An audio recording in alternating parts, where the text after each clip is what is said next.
Dan Grayson leaned back in his pilot's chair, boots propped up on the console, as his ship, the Resolute, drifted silently through the debris field. Another day, another pile of junk, he muttered, his voice echoing in the otherwise empty cabin. The main display flickered with a chaotic swirl of signals as the ship's scanners struggled to make sense of the twisted wreckage floating around him. This was where ships came to die: mangled hulls, jagged metal, and forgotten weapons from battles no one cared to remember anymore. It was a scavenger's paradise if you knew what to look for. Dan's ship rattled as he nudged its thrusters, weaving carefully through the mess. His eyes scanned the readouts for anything valuable: scrap metal, salvaged tech. He wasn't picky. Credits were credits, and he was running low. He reached for his lukewarm coffee, only to grimace when it spilled slightly from the ship's jolt. "You better not make me waste my last cup, you piece of junk," he grumbled at the control panel. The scanner suddenly pinged, pulling his attention back to the display. A dense mass of wreckage appeared on the screen, larger than most in this field. Dan squinted at the readings. It wasn't just a broken piece of a ship, it was the remains of an entire alien battleship, partially buried in a drifting asteroid. "Well, that's new," Dan said, leaning forward. Alien wrecks weren't rare. Alien wrecks this intact were. He toggled the engines, guiding the Resolute closer. As he approached, the sharp, angular design of the alien hull became more apparent. Definitely Vraxis tech, judging by the jagged plating and eerie green glow still emanating from parts of it. The Vraxis were feared in their prime. Hell, they'd been part of the coalition that crushed humanity decades ago. That memory alone gave Dan pause, but he shook it off. He was here to make a living, not reflect on the past. He docked onto the wreck with practiced ease and pulled his helmet on, sealing it with a hiss. The airlock opened, and he stepped into the alien husk, the dim, flickering lights casting long shadows across the twisted corridors. His boots echoed on the metal floor as he moved deeper inside, his flashlight cutting through the gloom. Most of what he saw was the usual mess: charred walls, broken consoles, and the occasional skeletal remains of the ship's crew. Dan's handheld scanner blinked red, signaling something unusual nearby. Frowning, he followed it to what looked like a sealed compartment. The door was partially caved in, but a few well-placed hits with his pry tool forced it open. Inside was a small chamber, untouched by whatever had ripped the rest of the ship apart. In the center of the room, sitting on a pedestal, was a metallic sphere about the size of a basketball. Dan's eyes widened. It was a human data core, no mistaking it. The smooth, silver surface was etched with faint symbols in English, glowing faintly in the dim light. He approached cautiously, his heart pounding. "Where the hell did this come from?" he whispered. Human tech didn't belong on a Vraxis ship, certainly not something this old. He ran his gloved fingers over the surface and noticed a date etched into the base. His breath caught. This was from before the collapse. The collapse, just thinking about it, made his stomach churn. It was the event that had wiped out humanity's colonies and fleets, leaving Earth silent and isolated. For decades, the galaxy had assumed humanity was finished, scavenged to death by the alien empires that had once feared their ingenuity. Dan had been raised on stories of Earth's fall, but he'd never given them much thought. Until now. Bringing the core back to the Resolute, Dan placed it carefully on the workbench in his cramped cargo bay. He powered up his tools, bypassing the security locks with more effort than he was comfortable admitting. After nearly an hour of tinkering, the core lit up fully, projecting a holographic screen into the air. What appeared wasn't what he expected. Instead of old colony data or mining coordinates, the core displayed schematics, human schematics. Advanced ones, blueprints for ships, weapons, and technology that Dan couldn't begin to comprehend. This wasn't the kind of stuff humanity had been building before the collapse. This was new. And then the screen shifted, replaced by a video feed. A gaunt, haggard man appeared, his face pale and thin but unmistakably human. His voice was rough, as though he hadn't spoken in years. "To anyone who finds this," the man began, "this is a warning. Stay away from Earth. We've survived, and we haven't forgotten."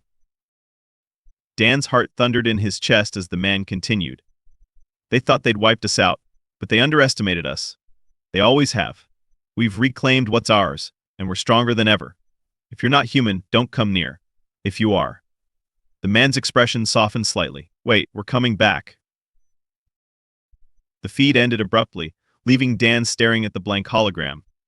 His mind raced. Humanity hadn't just survived, they'd advanced, and judging by the message, they weren't planning on hiding anymore. He sank into his chair, rubbing his temples. This core was worth more than he could fathom, but the warning gnawed at him. Selling it to the wrong buyer could mean trouble, big trouble, not just for him, but for whoever crossed humanity's path. As he sat there, the galaxy's old tales about humans came flooding back. Stories of their adaptability, their relentless drive to overcome impossible odds. No one had believed they'd survive after the collapse. Now, it seemed, they hadn't just survived, they were planning something. And for the first time in his life, Dan wondered if the galaxy was right to fear humanity's return.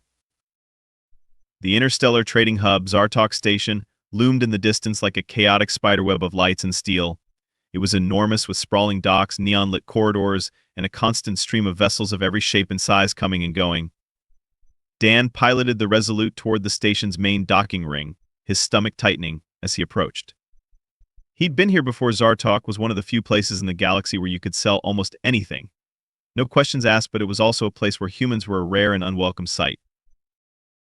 The term ghost was the polite version of what aliens called people like Dan. Relic was another favorite, a not-so-subtle reminder that the galaxy considered humanity a dusty relic of a bygone era, useful only for picking through the scraps of their own annihilated legacy. He'd stopped caring about the slurs years ago. Still, walking into Zartok always felt like stepping into hostile territory. Docking approved. A gruff voice crackled over the comms, interrupting his thoughts. Bay 47. Don't scratch the paint, Ghost. Dan rolled his eyes but kept his mouth shut as he guided the Resolute into the station's docking clamp. He secured the engines, grabbed the battered duffel bag containing the data core, and donned his jacket. As he stepped out of the ship, the station's cacophony hit him full force, alien voices chattering in dozens of languages, machinery grinding and clanking in the background, and the omnipresent hum of the station's power systems. The air smelled faintly metallic, tinged with something acrid he couldn't quite place. He kept his head down as he navigated the crowded corridors. The aliens around him gave him a wide berth, some out of disdain, others out of vague unease. Humans had a reputation for being unpredictable and dangerous, if pushed too far. Dan wasn't looking to prove the stereotype right, at least not today. It didn't take long to find Karak Vel's office. Nestled in a shadowy corner of the station's lower levels, the information broker's lair was marked by a glowing sigil above the door, a stylized eye wreathed in flame. Karak was infamous across the sector for his ability to acquire and sell information and for his ruthlessness when dealing with clients who wasted his time. Dan had dealt with him once before, selling a particularly rare piece of tech he'd salvaged from an asteroid field. The alien had paid well, but he hadn't been pleasant about it. The door slid open as Dan approached, revealing a dimly lit room lined with consoles and holoscreens. Karak Vel sat behind a curved desk, his elongated, insectoid form partially obscured by the shadows. His carapace gleamed faintly in the light, and his multifaceted eyes reflected 1,000 tiny versions of Dan as he stepped inside. Karak's mandibles clicked together in what might have been a greeting or a warning. Grayson, Karak said, his voice a low rasp.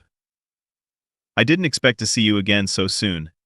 Most don't survive long enough to become repeat customers. I'm full of surprises, Dan replied evenly, setting the duffel on the desk. He unzipped it and carefully placed the data core in front of Karak. I've got something you'll want to see. Karak leaned forward, his eyes narrowing as he studied the core. His mandibles twitched, and his clawed fingers tapped the desk in a rapid, impatient rhythm. What is it? A data core, Dan said. Human-made. Pre-collapse. Karak froze, his clicking fingers going silent. For a moment, the room seemed to grow colder. Pre-collapse, he repeated, his voice quieter now. And how, exactly, did you come into possession of such a thing? Found it on a derelict Vraxis ship, Dan replied. Looks like it got caught in the debris field near Galvan's Reach. No survivors, but this was sealed in an untouched compartment. Karak said nothing as he reached out to touch the core, his claws grazing its smooth surface. He activated a small console embedded in his desk, connecting to the core with a thin cable. The device hummed faintly as Karak began decrypting its contents. Dan watched in silence as the alien's expression shifted. At first, Karak seemed intrigued. Then his posture stiffened, and his mandibles flared slightly. His claws tapped faster on the console as he scrolled through the schematics displayed on his screen. When he finally spoke, his voice was sharp with barely concealed alarm. This cannot be, Karak hissed. His eyes fixed on Dan, unblinking and full of suspicion. You're lying. Dan frowned. About what? It's a data core. I didn't make the damn thing. These schematics, these designs, they're impossible, Karak snapped. Human technology was never this advanced. Not before the collapse, not during, not ever. That's not my problem, Dan said coolly. I just figured you'd pay a premium for something this rare. Karak ignored him, his claws flying over the console as he dove deeper into the core's contents. After a moment, he sat back in his chair, his mandibles clicking nervously. These are designs for weapons and ships far beyond anything in the galaxy today, he muttered. If this knowledge were to become public, it would destabilize entire sectors. Do you understand what you've brought me, Ghost? Dan crossed his arms. You're the expert. You tell me. Karak's eyes narrowed. You're a fool if you think you can walk out of here with this. There are factions, powerful factions, that would kill to suppress even the idea that human knowledge like this still exists. Dan's pulse quickened, but he kept his expression neutral. So, what, you're saying I should just hand it over to you and hope for the best? Karak leaned forward, his mandibles flaring wide. I'm offering you credits more than you've ever seen in your miserable life. I'll take the core off your hands and ensure you don't end up dead in a gutter. Consider it a kindness. Dan stared at the alien, his mind racing. He'd known the core was valuable, but he hadn't realized just how dangerous it was. Still, something about Karak's desperation set off alarm bells. If the data was as groundbreaking as the broker claimed, it was worth far more than anything Karak would offer and far too important to trust in anyone else's hands. Before Dan could respond, the room shook violently, throwing him off balance. The lights flickered, and a distant explosion reverberated through the station. Karak hissed in alarm, his claws scrambling to secure the core as the holoscreens around him flashed red with warning symbols. Raiders, Karak growled. They're attacking the station. Dan's instincts kicked in. He grabbed the core before Karak could react, shoving it back into the duffel. Looks like our meeting's over, he said, slinging the bag over his shoulder. Karak lunged at him, but Dan was faster. He ducked out of the room and into the chaos of the station. The corridors were a riot of panicked aliens, blaring alarms and distant gunfire. Dan pushed his way through the crowd, keeping his head low as he made for the docks. As he neared the Resolute, a group of raiders rounded the corner ahead of him. Their weapons were crude but oddly familiar. Dan's eyes widened as he recognized elements of human design, old, heavily modified, but unmistakable. His chest tightened. Whoever these raiders were, they'd somehow gotten their hands on human tech. He ducked into a side passage, evading their line of sight, and sprinted the rest of the way to his ship. Once inside, he sealed the airlock and fired up the engines. The station rocked with another explosion as he blasted out of the docking bay, narrowly avoiding a raider ship that was strafing the station. Safe for the moment, Dan set the ship on autopilot and dropped into the cockpit chair. He pulled the core from the bag and activated it again, the schematics flickering to life before him. He'd been wrong earlier. This wasn't just valuable, it was dangerous. And now, with both Karak and the raiders in play, Dan had a sinking feeling that things were about to get much worse. The planet loomed ahead, a dusky sphere wrapped in swirling clouds of violet and ash. Dan's stomach churned as the Resolute broke through the atmosphere, buffeted by unpredictable gusts. The scanners had labeled the world uninhabited, but Dan knew better. If the data core's trace logs were right, this was the origin point, a long-forgotten human colony, left to rot after the collapse. And he wasn't here for sightseeing. The surface came into view, jagged mountain spines, lush valleys choked with tangled alien flora, and ruins half swallowed by time. The remnants of a settlement sprawled haphazardly below, its structures leaning drunkenly beneath thick vines and pulsating bioluminescent growths. The place looked both alive and dead, as though the planet itself had claimed the remnants of humanity's survival as its own. Dan set the ship down in a clearing near the edge of the ruins, the landing gear sinking slightly into the mossy terrain. He powered down the engines, grabbed his sidearm, and stepped out into the humid air. The smell hit him first, a mix of damp earth and something faintly acidic, like rotting citrus.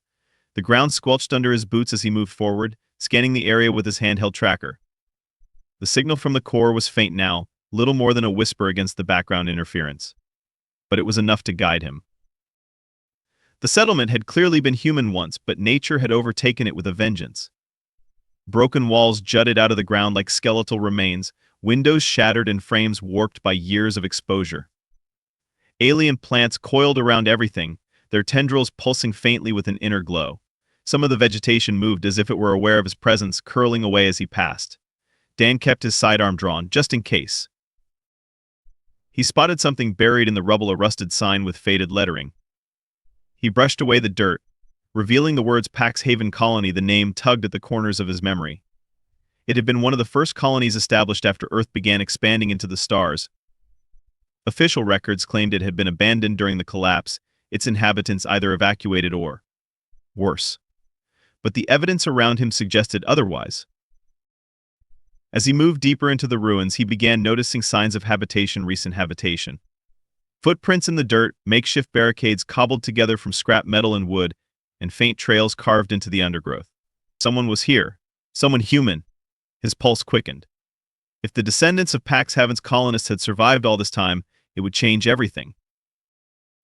The sound of a snapping twig froze him in place. He spun toward the noise, his weapon raised.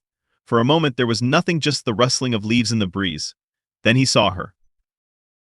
A young woman emerged from the undergrowth, her movements cautious but deliberate. She wore a patchwork of scavenged clothing and armor, her dark hair tied back and her sharp eyes fixed on him. In her hands was a weapon, a sleek, unfamiliar design that crackled faintly with blue energy. She held it steady, aimed directly at his chest. "Drop it," she said, her voice low and commanding. Dan hesitated, his grip tightening on his sidearm. "I'm not here to fight," he said carefully. "I'm just—" "I said drop it," she snapped, taking a step closer. Her tone left no room for argument. Reluctantly, Dan lowered his weapon and placed it on the ground. "There," he said, raising his hands, happy. Her eyes stayed locked on him as she gestured for him to step back. Once he complied, she scooped up his sidearm and examined it briefly before tucking it into her belt. "Who are you?" she demanded. "Why are you here?" "The name's Dan Grayson," he said, keeping his voice calm. "I'm a scavenger. I followed a signal from a data core one that led me here." Her expression darkened at the mention of the core. "You activated it?" she asked, her voice laced with suspicion. Dan nodded. "Yeah, look, I didn't know it would lead me to. Whatever this is, I just wanted to figure out where it came from." The woman studied him for a long moment, her weapon still trained on him. Finally, she lowered it, though her stance remained guarded. "Leah Price," she said, her tone cautious. "And you've just made a very dangerous mistake." Dan raised an eyebrow. "Nice to meet you too," he said dryly. "Mind explaining what's going on here, because from where I'm standing it looks like humans never left this place?" Leah's eyes narrowed. "We didn't. At least not all of us. My people are the descendants of Pax Haven survivors. We've been here ever since the collapse." Dan's mind reeled. Decades of galactic history had insisted that humanity's colonies were wiped out, their survivors hunted down or scattered. Yet here was living proof to the contrary. "So why hide?" he asked. Leah's expression hardened. "Because the galaxy hasn't forgotten what happened. The collapse didn't just destroy our colonies, it humiliated us, made us vulnerable, and when we fought back, they made sure we'd never rise again. You think we've been hiding out of cowardice?" Her voice took on an edge. "We've been hiding so we could prepare." Dan frowned. "Prepare for what?" She didn't answer right away. Instead, she motioned for him to follow. "Come with me. Better you see for yourself." Leah led him through the ruins, their path winding through overgrown streets and crumbling buildings. The alien flora seemed to part for her, as if it recognized her as part of the landscape. Dan couldn't help but feel like an intruder, out of place in a world that had moved on without him. They arrived at what had once been a large warehouse, its metal walls reinforced with scavenged plating. Leah knocked on the door in a specific rhythm, and it slid open to reveal a hidden facility inside. The contrast was staggering. Where the ruins outside were decayed and overrun, the interior of the warehouse was sleek and meticulously organized. Workstations hummed with activity, holographic screens displayed complex schematics, and rows of weapons lined the walls. The air smelled of ozone and machine oil. Dan's gaze was drawn to a massive holomap in the center of the room, displaying the surrounding star systems. Bright red markers dotted the map, each one pulsing ominously. "What is this place?" he asked, his voice tinged with awe. "This is our future," Leah said simply. She gestured to the weapons and schematics. The data core you found, it wasn't just a relic. It was a seed. It contained the blueprints for technology humanity was working on before the collapse, tech the galaxy never knew we had. We've spent decades refining it, building it in secret. And now, thanks to you, our location might be compromised. Dan winced. That signal could attract anyone, Leah finished. Pirates, alien factions, you name it. If they find us, they'll do everything they can to stop us. We're not ready for that, not yet. Before Dan could respond, an alarm blared, and the facility's lighting shifted to an urgent red. Leah's expression darkened as she ran to a nearby console. What's happening? Dan asked, following her. Someone's here, Leah said grimly, her fingers flying over the controls. A live feed from the facility's perimeter appeared on the screen, showing a group of alien soldiers disembarking from a small reconnaissance ship. Their armor gleamed under the planet's hazy sunlight, and their weapons looked far more advanced than anything Dan had ever seen. They must have traced the core's signal, Leah muttered. She turned to Dan, her eyes blazing with determination. You wanted to know what we've been preparing for? You're about to find out. Dan ducked as a bolt of plasma slammed into the wall behind him, sending a shower of sparks and molten metal smoking into the air. The alien soldiers had breached the perimeter, and the facility was now a cacophony of shouts, blaring alarms, and the hiss of energy weapons charging. Leah crouched beside him, her weapon trained on the corridor ahead. Her face was hard, focused, every movement calculated. Top priority is securing the data core, she said, her voice cutting through the noise. If they get their hands on that, everything we've built is done. Dan nodded, gripping the rifle Leah had shoved into his hands moments earlier. It was heavier than he liked, but its design was unmistakably human, a sleek hybrid of old Earth tech and something far more advanced. He wasn't exactly a soldier, but scavenging in dangerous sectors had taught him enough to fake it. Any bright ideas for getting out of this, he asked, ducking as another plasma bolt screamed past. Yeah, Leah said grimly. We don't let them leave. She fired twice down the corridor, the sharp blue streaks of energy from her weapon cutting through the smoke. A guttural alien scream echoed back, followed by the sound of heavy boots retreating. Dan risked a glance around the corner and saw two bodies sprawled on the floor, their armor smoking where Leia's shots had punched through. Remind me not to get on your bad side, he muttered, earning a faint smirk from her. Before they could advance, the comms link on Leah's wrist crackled to life. Leah, we've got a bigger problem, a man's voice said, tense and clipped. Sensors just picked up a second ship entering orbit. It's not just a scouting party anymore, they've got reinforcements incoming. Damn it, Leah growled. She keyed the comm.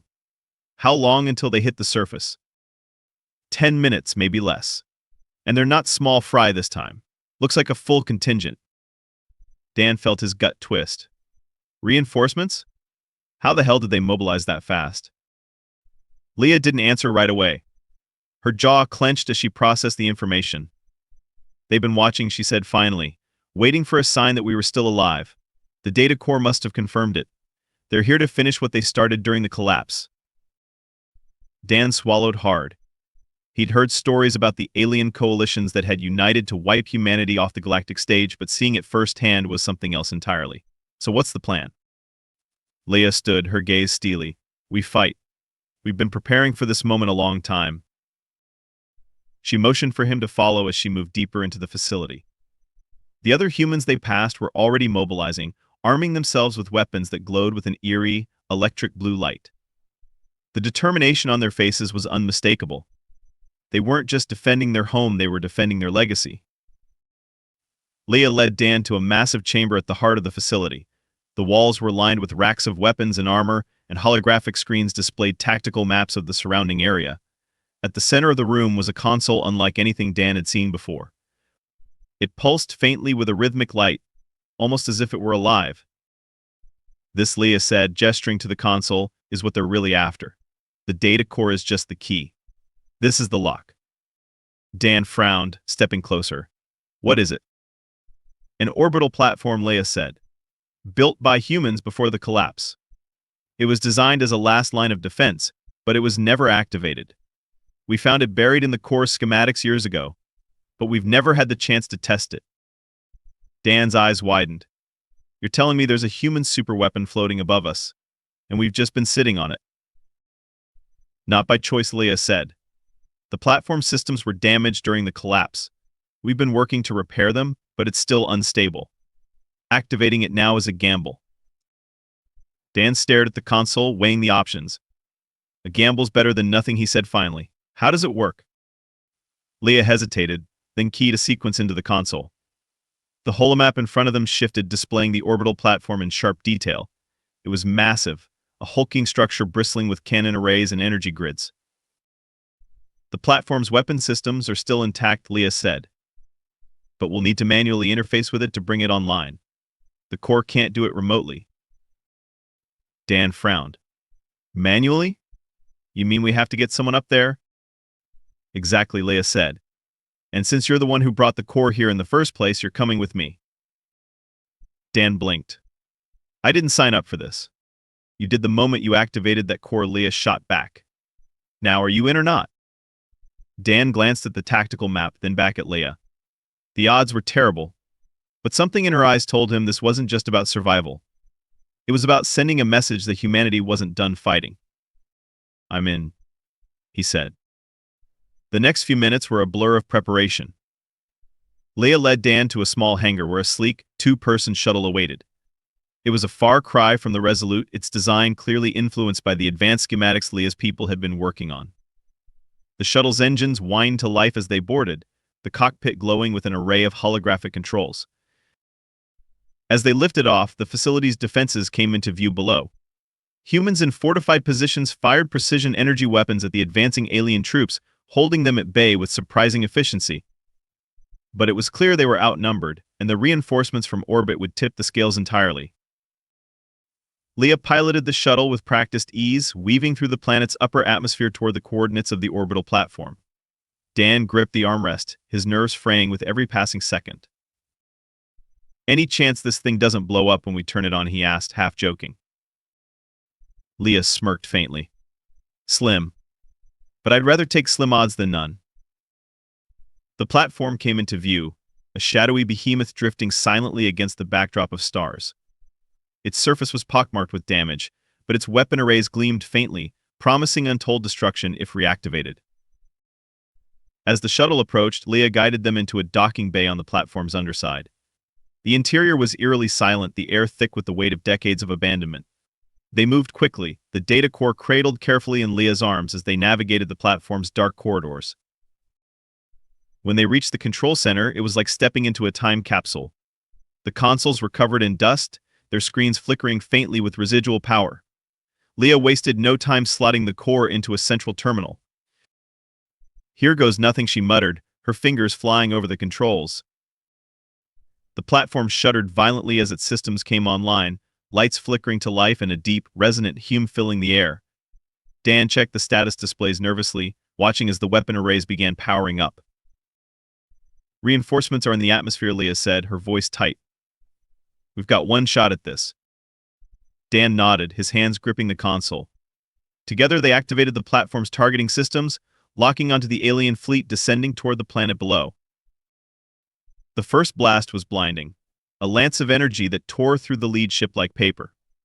The second and third followed in rapid succession, obliterating the remaining vessels in a cascade of light and fire. The fleet didn't stand a chance. As the last explosion faded, the platform fell silent once more. Dan and Leah stared at the displays, their breaths heavy. They'll know, Dan said finally. The whole galaxy will know. Good, Leah said, a fierce determination in her eyes. Let them know humanity isn't gone. Let them know we're coming back. Dan couldn't help but smile. For the first time in years, he felt like humanity had a future worth fighting for.